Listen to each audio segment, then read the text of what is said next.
হ্যাঁ ভাবি, দেখলামই তো সবাই বানাইতেছে, আপনিও বানাইছেন, আপনারটা অনেক সুন্দর হয়েছে। আসলে আমিও বানাইতাম, আমার ভালো একটা স্মার্টফোন নাই তো। পরিবারের জন্য খাটতে খাটতে জীবনটা শেষ, ভালো একটা স্মার্টফোন কিনবো ওটার সুযোগ হইল না। আসলেই তো, আম্মা তো আমার সব কিছুই দিছে। আর আজকে একটা সামান্য স্মার্টফোনের লেগে আম্মা কষ্ট পাইতেছে। আমার কিছু একটা করতে হইব। ভাগ্যিস বিকাশের সেভিংস অপশনটা ছিল। 6 মাস ধরে আমি বিকাশের সেভিংস অল্প অল্প করে টাকা জমাইতেছি একটা ভালো ট্যুরের জন্য। ট্যুর অন্য কখনো দিব। আম্মুর ফোনটা প্রয়োজন, আম্মুর এই টাকা দিয়ে একটা ফোন নিয়ে দিই। মা, এই যে তোমার স্মার্টফোন। বাইচা থাক বাবা।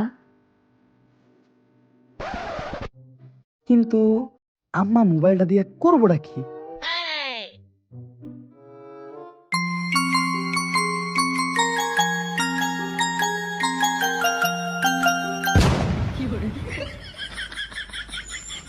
ট্রেন্ডিং ভিডিওটা বানাইতেছিলাম আর কি।